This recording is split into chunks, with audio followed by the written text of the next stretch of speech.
I have harvested a lot of apples this year.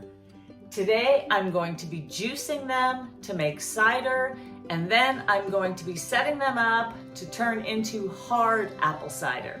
So I'm going to show you how I do that.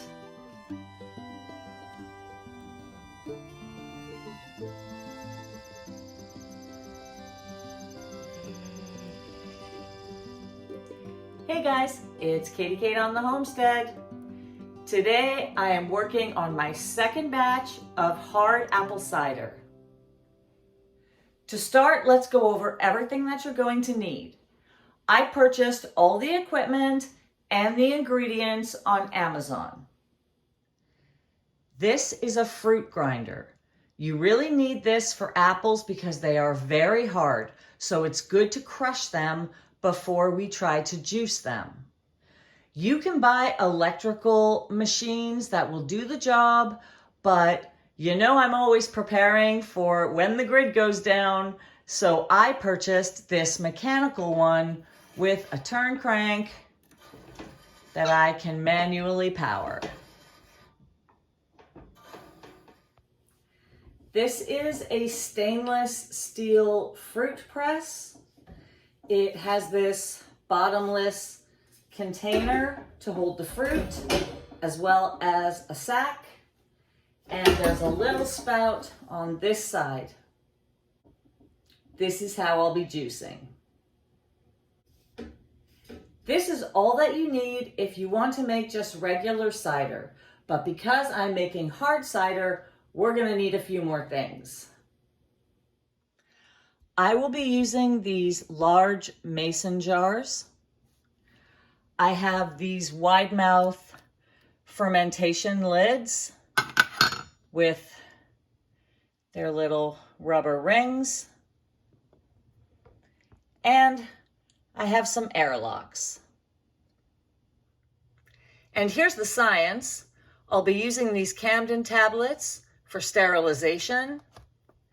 I have some champagne yeast and some pectin enzyme.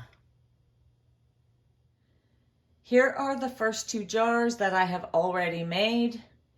And if you look really closely, you can see the carbonation happening. So my first bag of apples are washed. I'm going to chop them into quarters. I find it easier to process in the fruit crusher if they're a little bit smaller. I think that apples are one of the most wasted fruits that I see every single year. Around this time of year, I always see posts on Facebook of people just giving apples away for free as they are just falling from the trees. Oftentimes people will just put out a tarp and collect the apples, put a free sign on it or a donation box, and tell people that they can pick them up for whatever they want. I know that a lot of hunters gather them for bait piles when they're trying to attract deer. Oftentimes these apples may be small or imperfect, so not the best choice for having to peel to make apple pie filling or process in other ways. Juicing is a perfect way to use up small, imperfect apples. I have an apple orchard on this property, but those trees did not overproduce this year. I'm not sure why. Maybe it's just not the year.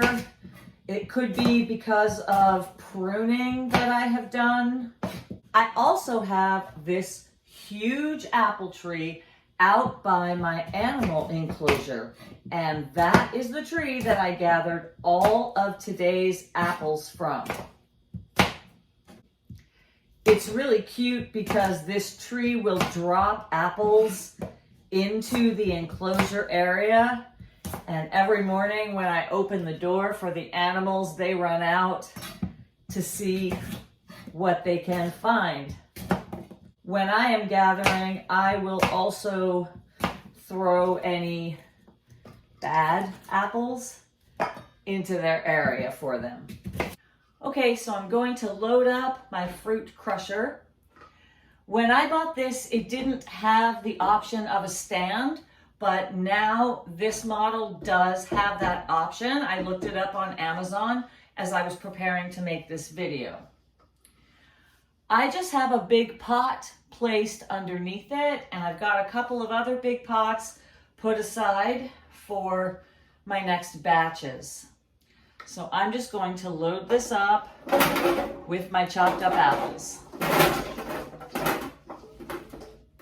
It has this bar that I guess stabilizes this piece. I like to rest my arm on it because this can require a little bit of muscle. So I'm going to go ahead and grind this fruit up. I like to give it a little back pedal to get some momentum.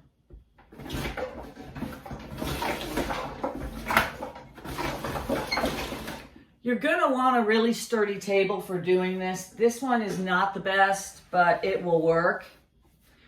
I have done this outside on the picnic table. It's a lot easier, but I get swarmed with wasps.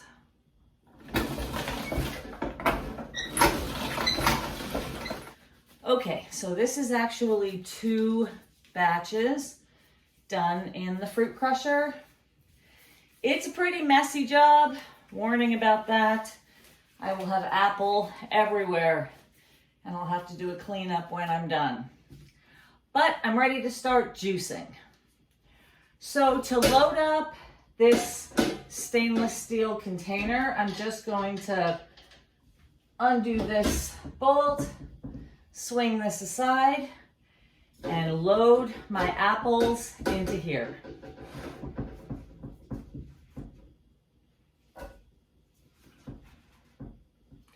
When I did this outside, I actually mounted the fruit crusher right on top of this, but I can actually get more fruit crushed when I'm using a big pot like this. And this table is not as sturdy as my picnic table. The other thing to mention is I have this fruit press actually screwed to this tabletop. There are some holes in the feet to secure it because you will see when I start juicing, I'm gonna have to put a lot of leverage into it. There's apple on the floor. And you do not want this press shifting around. It will be impossible. I'm just gonna load up as much as I can because I have 5 shopping bags full of apples to process. Once I've taken out all the juice, I'll get a bucket and I'll be putting all of the pulp into that. It will be far too much to feed to the animals, so I will be putting it in my compost.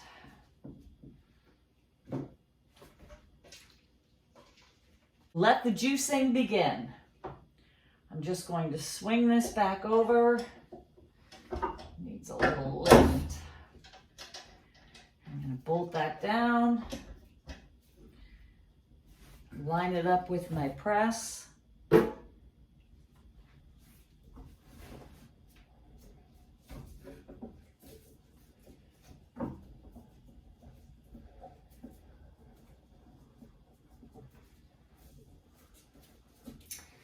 And then I'm just going to get a little 2-cup container to collect the juice.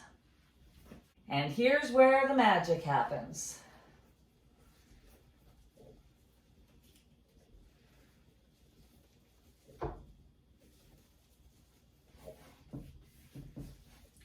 I really wish this table wasn't so wobbly.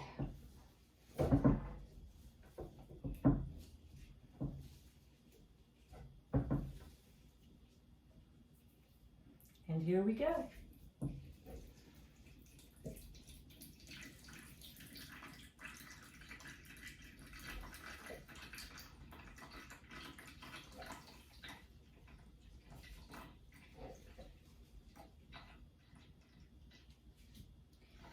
Even if you are just making apple cider, not to turn into alcohol, this is incredibly delicious.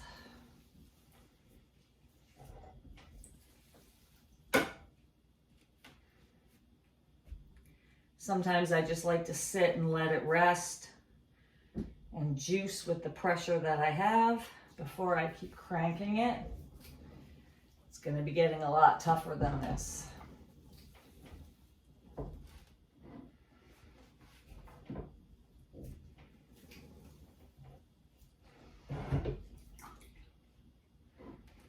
I should get about 2.5 cups of juice from this. And it's starting to get a little bit harder. I'll leave the camera rolling just so you can see how much pressure I will be putting into this as I press them down. You can see why you want it bolted to the table.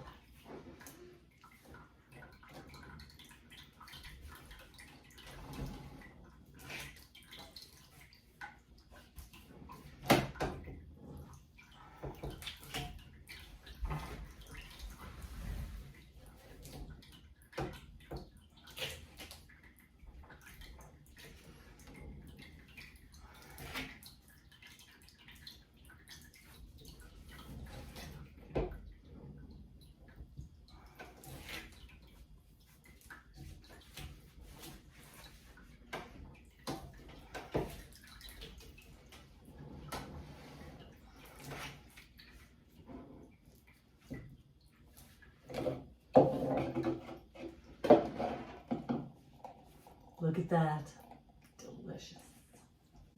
I will actually tip my whole table up a little bit just to get it to pour.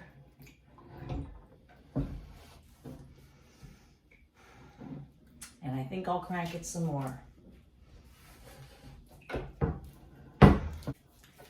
Okay, well, I got about 3 cups of juice from that, which I'm happy with. I'm just going to unload this, dump out the pulp into this bucket here, and set up for my next round. I will show you how I transfer it into the mason jars, and then I'm going to put on some music. I'm going to process 4 more shopping bags full of apples, and then I will come back and show you how to booze it up. This mesh bag is really handy just for handling the pulp. Dump that into this bucket. Easy peasy. And then load up for my next batch. Okay, so here's where these Campden tablets come into play. I have washed my mason jar with soap and water, and I'm going to sterilize it with a solution of these tablets. Now, I've already dissolved 2 of these into some boiling water. I actually used this when I made my previous batch, so you can reuse it. I will usually just make a batch and then reuse it until I'm done. And all I'm gonna do is just swish it around. I'm gonna do this over the sink for a second, just so I don't slop. And I'll just pour it back in for my next jar. So now that this jar is sterilized for brewing, I can pour my cider into it. Just gonna dump out the last few drips.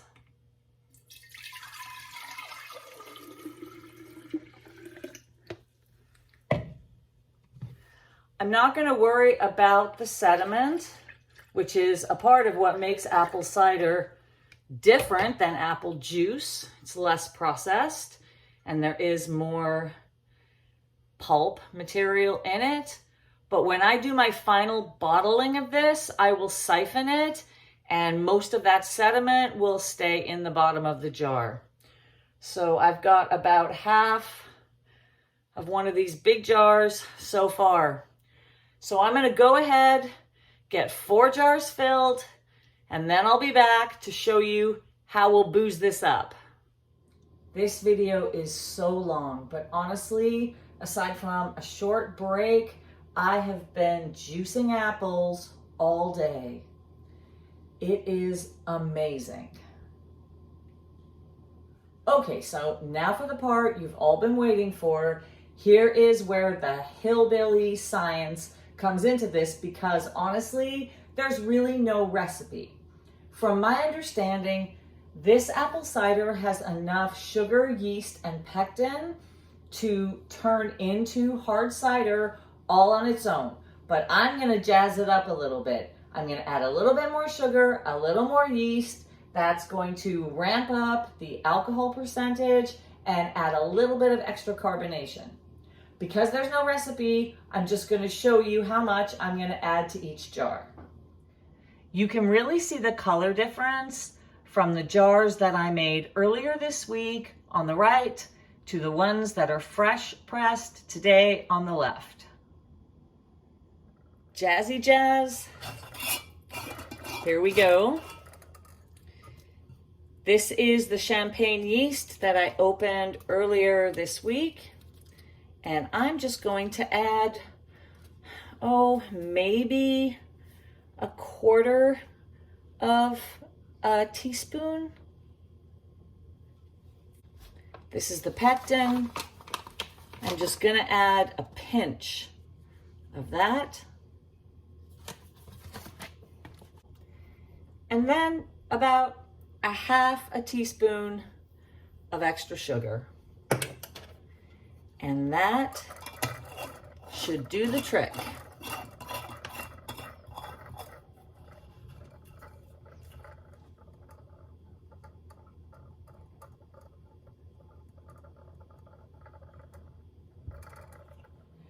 These jars are going to sit for 3 to 4 weeks. Every couple of days, I'll give it a little swish around, and that's pretty much it. Once it's ready, I will siphon it into a bottle like this.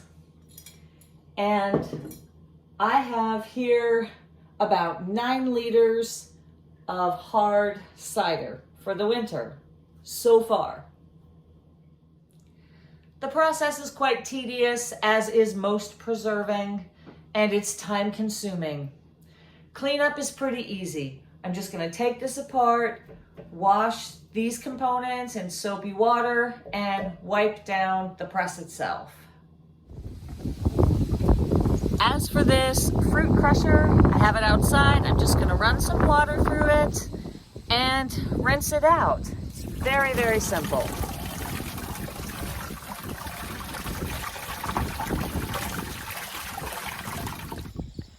Typically, I would just use my garden hose, but because we're in the drought, this is rinsed out with water from the rain barrel.